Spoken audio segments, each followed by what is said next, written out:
Okay, and I'm going to share my screen. All right, here we go. Upping our parenting game. So we are going to start, because this is what we do, right? We start each one with a practice, and each of these practices is a different way to regulate. So this is another one from Trauma Informed Yoga, a toolbox for therapists by Joanne Spence, and it is called It Is Well. And so this is a breathing practice that's about synchronizing your breath with a thought or an affirmation. I think it's pretty similar to if anybody follows Thich Nhat Hanh and how he talks about mindfulness. But for in this case, when we breathe in, we're going to think about inhaling things or characteristics that we want more of. And when we breathe out, we're going to exhale things that we want less of and let them, I always imagine them becoming little sparkles.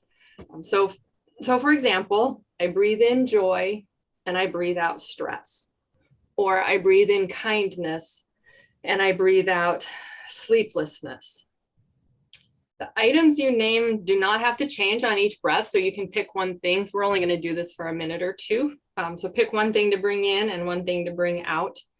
But repetition of this is helpful. And by identifying and naming things that we want more of or less of, it helps cultivate resilience for us. So we're gonna go ahead and set your seat. Remember, kind of put it out like a penguin or a tuxedo. Kind of let yourself sit upright, but not forcibly so. Kind of imagine standing tall like a mountain. So gather yourself and check in with how are you breathing? What is your breathing like right now? And how are you feeling? So this is a practice that's focused on and coordinated with our breathing. Right? So take a moment and think about what you might want to breathe in more of today. So we talked about peace and joy, kindness. So give that a quick thought.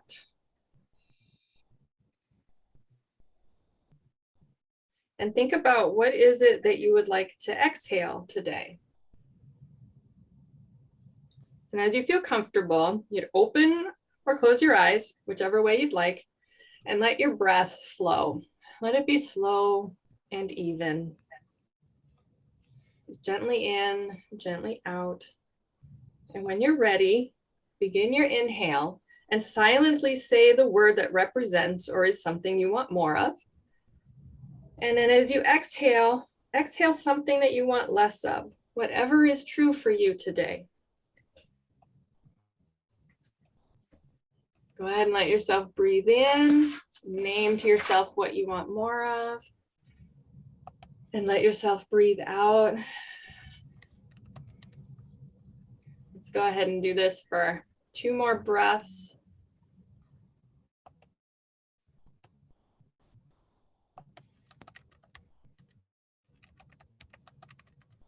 And when you're ready, go ahead and bring your hand to your heart. If your eyes are closed, open them and orient yourself to the space that you're in.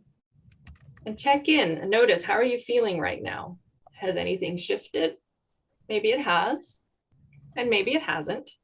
Simply notice this moment as it is. And we're going to complete this with a couple of sighing breaths. So breathe in through your nose and exhale through your mouth. Similar to the relax your jaw and find your jaw. We're going to breathe in one more time and let yourself breathe out. Excellent. Thank you for playing along. Hey, Shelly. Yes. Would you mute yourself? I think if you're typing. Oh, I'm sorry. I thought I was muted. Oh. That's okay.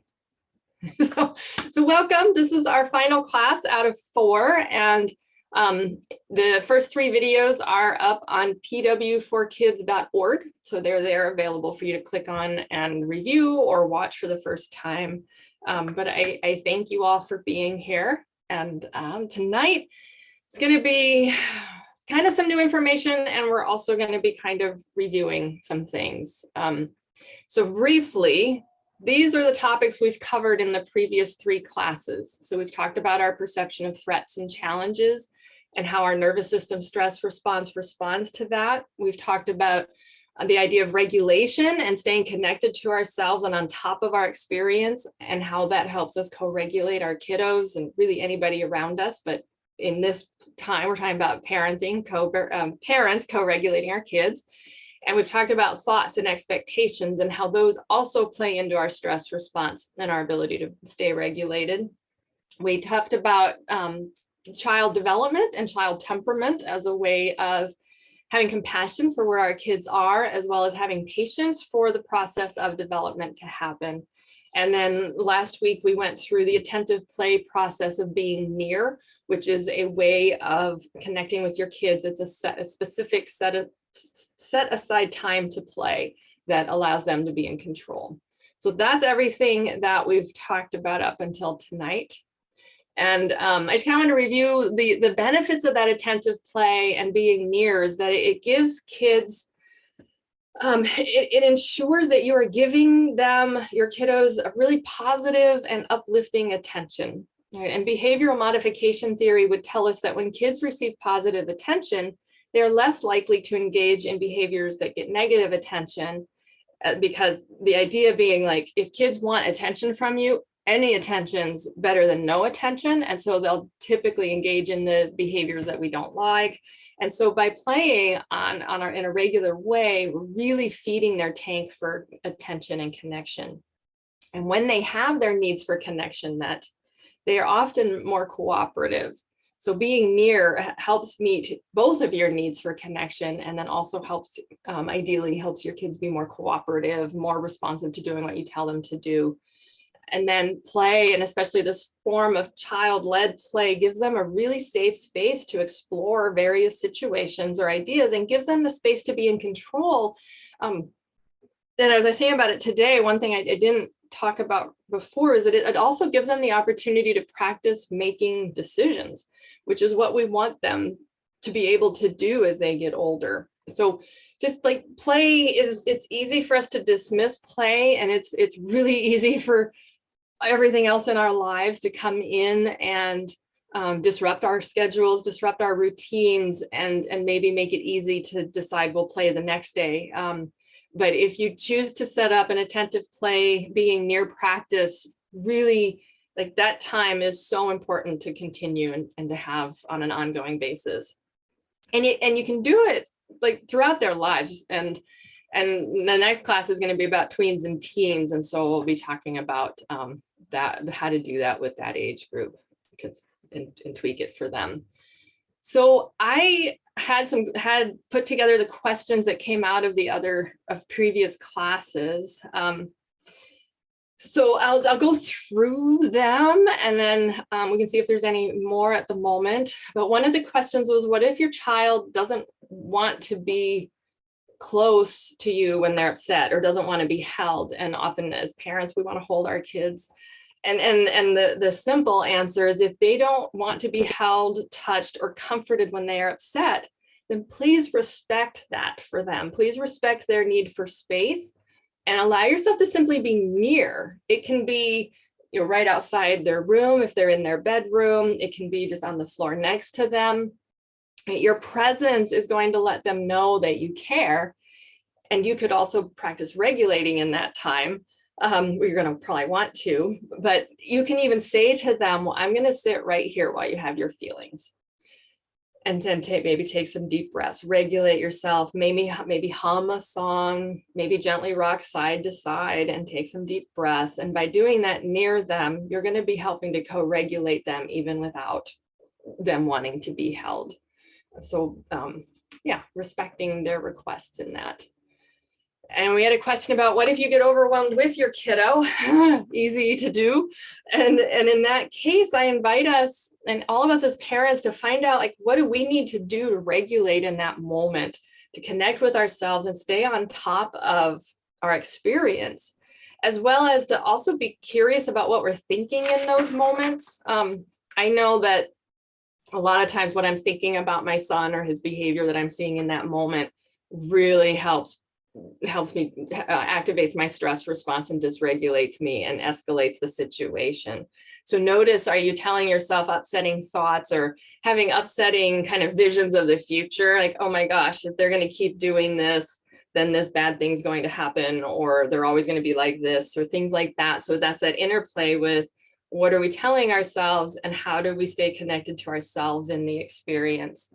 And also being curious around, are there certain emotions of our kids that we have a harder time being around than others? So a lot of people grew up with the messaging that being angry is not okay. And so when our kids get angry, it can be really hard for us to be around that if we're holding that belief. And so being curious around, are there places where you've got it, you can be present with them, and are there places that are challenging? And those challenging places are places for you to explore. We had a question last time of what if your child treats you like a peer during the play? And then we didn't have time to get more information for that. So the question that comes through my mind is, well, then as a parent, how are we expecting them to treat us? And during being near playtime, the attentive play, it is our role to engage with them how they want us to. And so I don't have a whole lot to say with that unless the person who asked the question is here and would like to speak more to it. Other than this is child-led playtime, and this is their opportunity to tell you what to do, and hopefully you'll do it. We had questions around, oh, let's see, I see the chat here. Oh, okay, Katie, do you want to say a little bit more about that? Kind of like, what is the behavior you're noticing maybe?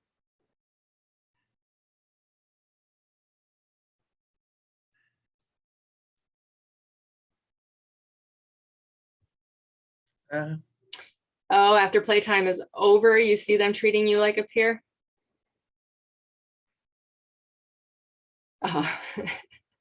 And he's not. So that's where you go into how you normally parent, and whatever the situation might be, however you would handle that as a parent. Does that make sense? Or is that enough? Okay.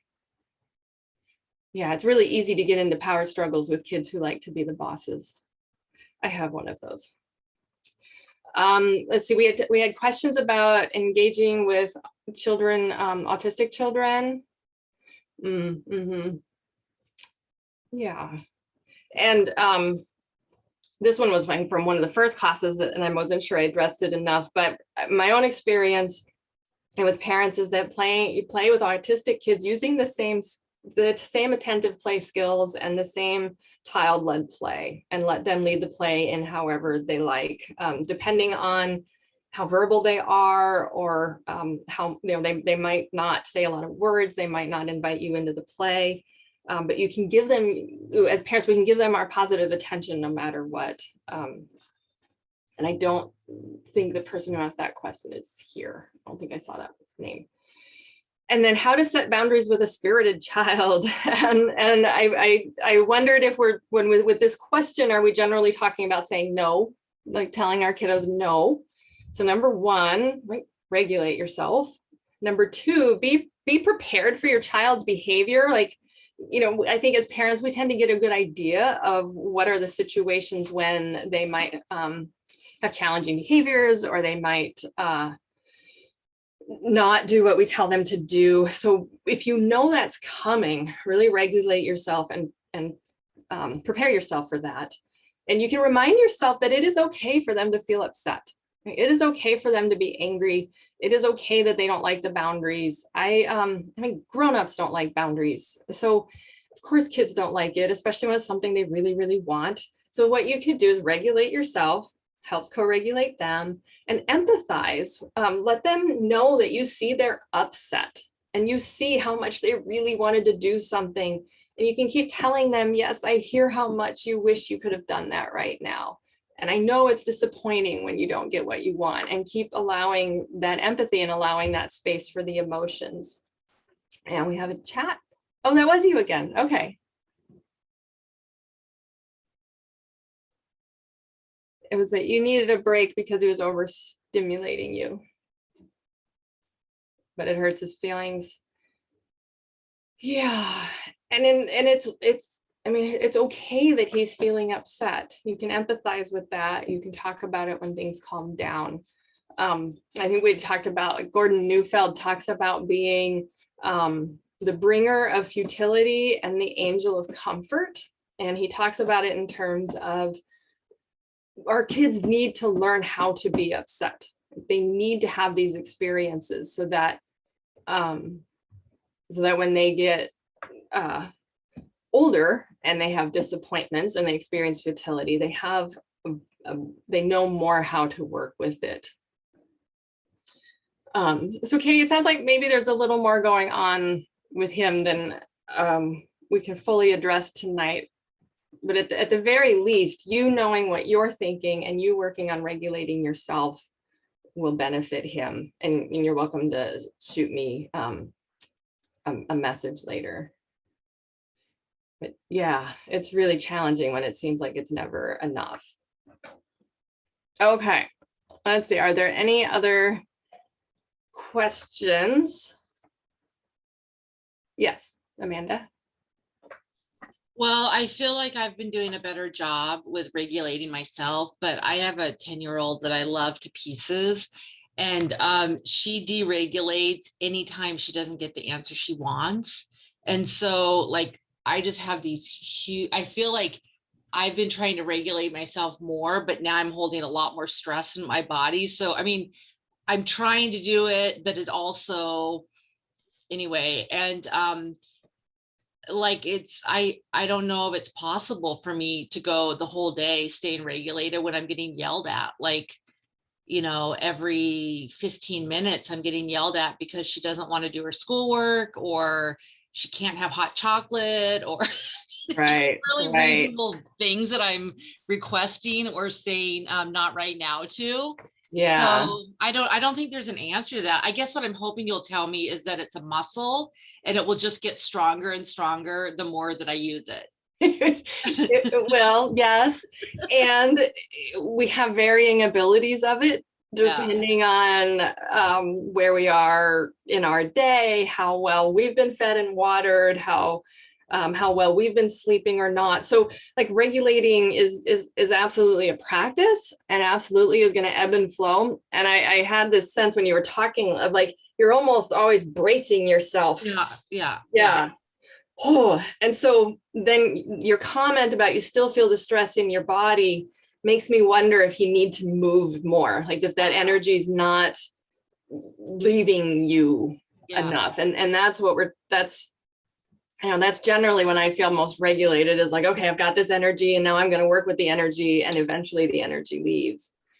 And it sounds like it's going to have lots of opportunities to come back. Yeah.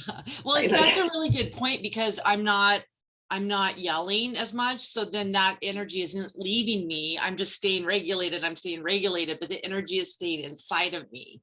Right. So that makes total sense, that like, it's like stuck in my shoulders now because it didn't come out as like a, Right. You didn't get that release. So it's more like you're containing it than moving it. Yeah. Right? Okay. The yelling was the way of discharging. Yeah. And that's what our kids are doing. When they're yelling, they're discharging that energy that's built up.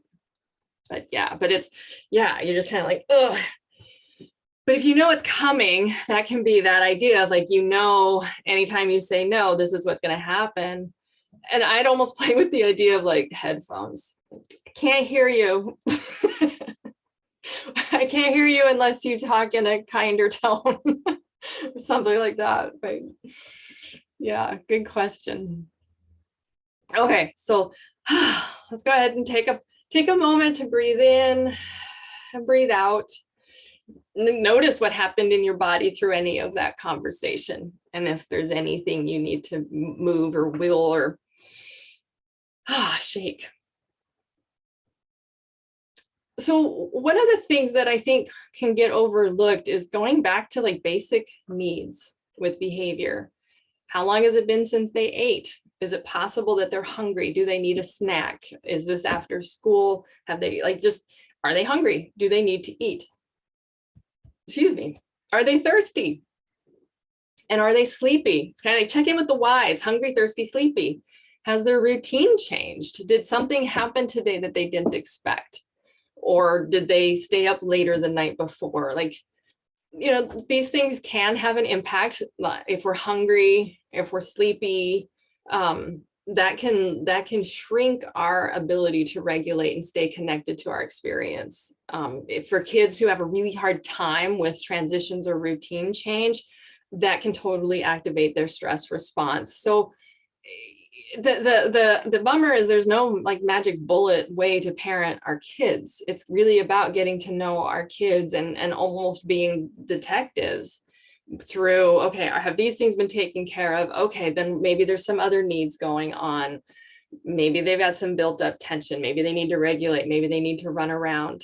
But to remember to come back to the basics, not to underestimate these. And then one thing that is important is when we're telling our kids what we want them to do, we need to check in and make sure that we're doing it clearly, and that we're like getting their attention. And that can be, saying their name, getting in front of them, making eye contact, getting to their eye level.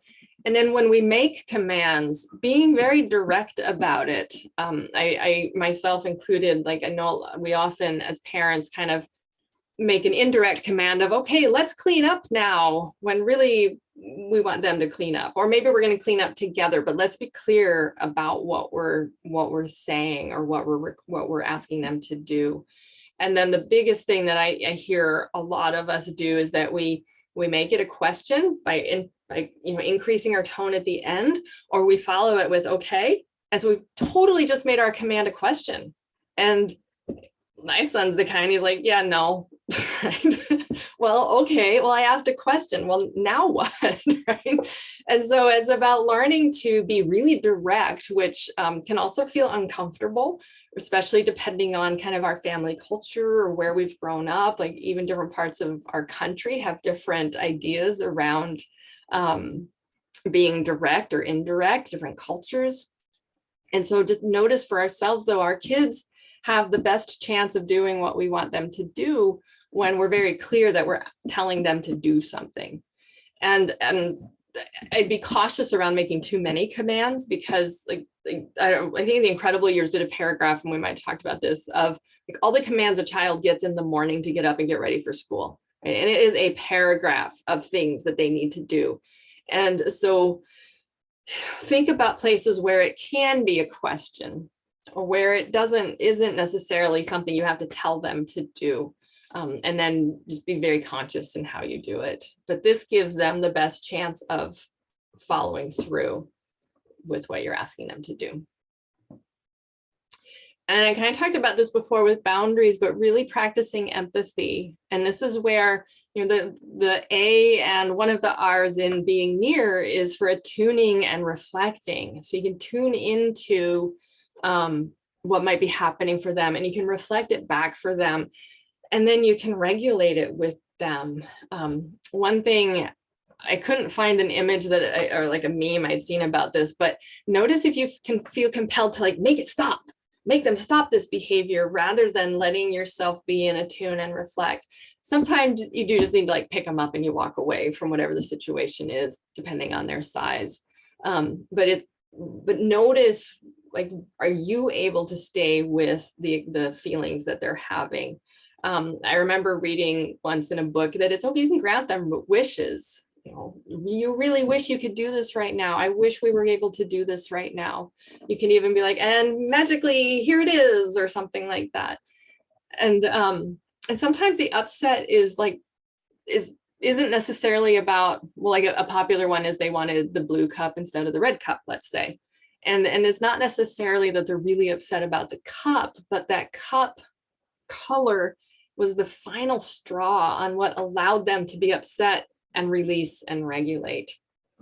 So practicing empathy is always something to fall back on. It doesn't mean you agree with what they're saying. And that's something to notice, that sometimes we have this writing reflex where we really want to correct them or make sure they understand the right thing. When they're upset, that's not the time to do that. So practicing empathy is tuning to them, reflecting for them, and giving them more of your positive attention. And I was just coaching a parent with this yesterday, and it was so much more successful for the mom than I guess punishing the behavior that was going on. And it was like whining, crying, upset behavior. The child wasn't destroying anything. But when we switched it over to attune with her and reflect with her, then for the most part, she just kind of sat on the floor and cried, because it allowed her that space to share her upset. So, always come back to empathy. So then this piece, notice your responses to your kiddos' emotions, right? Do you want to make them stop? Do you want to fix it for them? Oh my gosh, have you ever sat and watched your child struggle to put a puzzle piece in a puzzle? And it's like, oh, if you just turned it just a little tiny bit more, or if you just put in a different spot because it's not even the right spot, right? It's really hard. This is for us to regulate. In my mind, for me, it shows up as a lot of tension in my body. I kind of get tight in my tummy. And that's for me to regulate in that moment. And I can narrate for them. You're really working to get that puzzle piece in there. But this is a perfect opportunity to watch them, help them build frustration tolerance. So it means watching them struggle. It risks meaning them getting frustrated, and depending on the age, maybe even throwing the puzzle piece because they're frustrated. So it's a great opportunity to really start to learn how to regulate frustration, how to regulate that they can't get it the way they want it to be. And like I said, this is often can be a challenging one for parents. So this is a prime opportunity for you to regulate too. If they've said something wrong, or if they're saying something that is completely wrong, do you have this pull that you really need to correct them? Excuse me. And so that's something to notice. Are you telling yourself a scary thought? Like, are you creating a stress response, which then puts most of us in a place that we're not at our best parenting selves? So noticing what thoughts you're having. Are there shoulds in there, or are there shouldn'ts in there? And those are often, if you remember the first class, those are often activating our stress response too, which then helps us not be our best parent. And again, gives us a great opportunity to regulate. And then I think we talked about this with being near, asking questions. Oh my gosh, pay attention to how many questions you ask your kiddos. And I totally do this too. But the current thinking is questions don't create connection. And it comes from a good place, right? We're trying to help them think, we're trying to help them notice stuff, or just help them be aware. And sometimes that's fine. I think just notice how often you're doing it and see if there's other ways you could state it, kind of like going back to the narrate part of being near. Just narrate what's going on. It doesn't have to be a question. And The Incredible Years spends a little bit of time talking about questions and how, as parents, our pace for questions can sometimes be so fast that the kids don't even have a chance to answer. And then there's the concern that too many questions kind of puts the child in a place where they're performing for us rather than connecting and engaging with us. So not something to judge yourself about, not something to be unkind to yourself about, simply something to notice and see if there's some times you can do it differently and see if it creates more connection. So we're going to pause, and this is another one of our ease keys to relax our jaw and find our ah. So like we talked about, the jaw is a common place where people hold tension when they're stressed or uncomfortable. The other common one is back here. And so relaxing our jaw tension is a gateway to finding ease, and releasing tension in our neck, our chest, and our abdomen. And so for many of us, a yawn or a sigh activates the relaxation response in our bodies. So we're going to start by yawning. We're going to yawn, and it doesn't matter if it's real or pretend, but just let yourself yawn. And as you do, feel the heaviness in your jaw and the weight of gravity pulling against it. Feel the softness of your cheeks. Now take a breath in again, let yourself yawn, and as you breathe out, Let yourself or let yourself sigh. Yawning is good for us. It activates the relaxation response, like we said, and it opens up space in the back of our throat that allows us to take a deeper breath. So let's take a couple more deep breaths. We're gonna breathe in.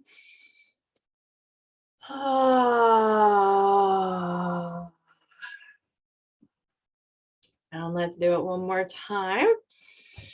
And let it be a yawn.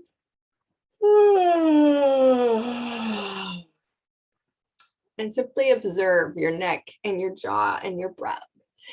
This is something you do with your kiddos. You can even see like who can make the loudest yawn and let it be a game. And at the same time, they're relaxing their jaw and they're finding their awe.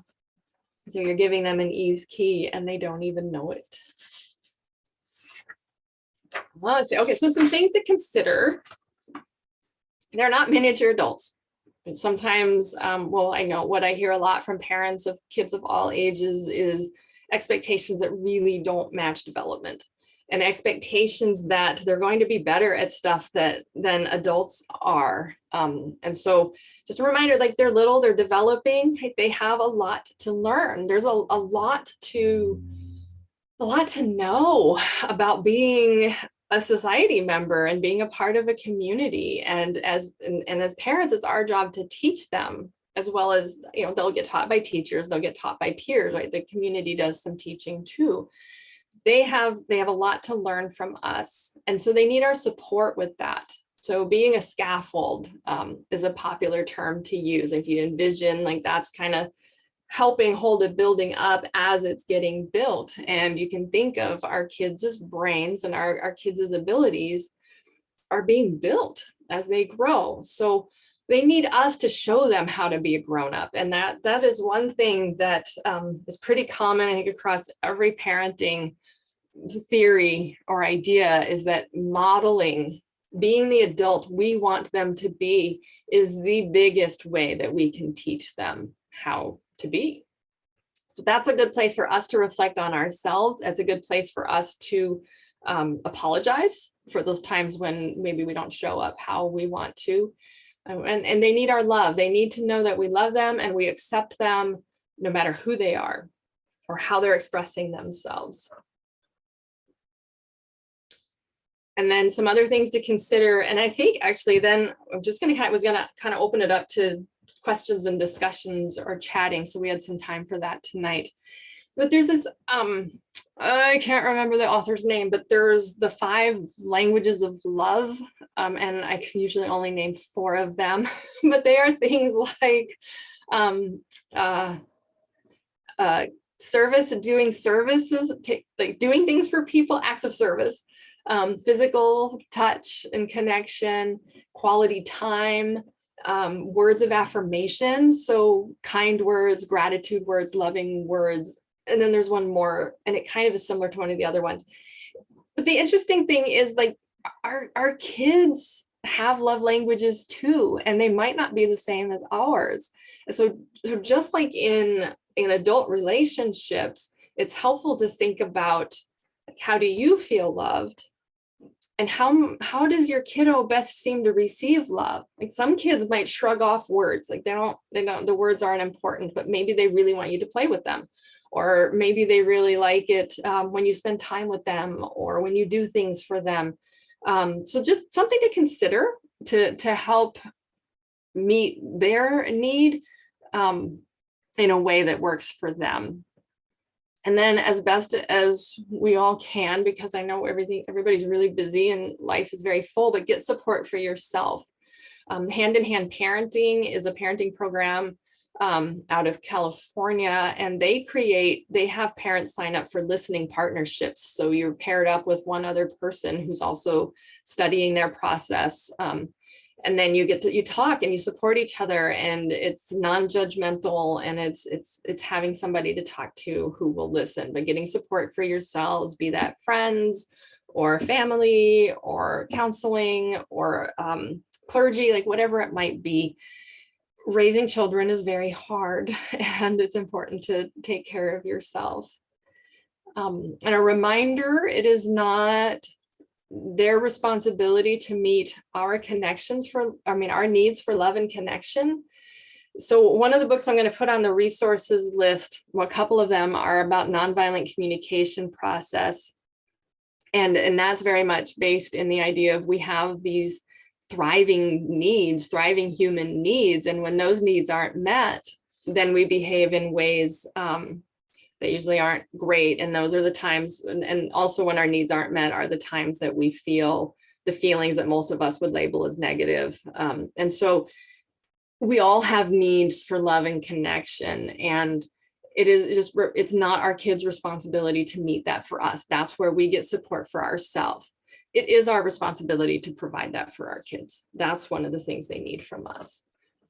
And remember, it is okay to make mistakes. It is okay that, you're probably going to yell sometimes. You're probably going to say things that you really wish you hadn't.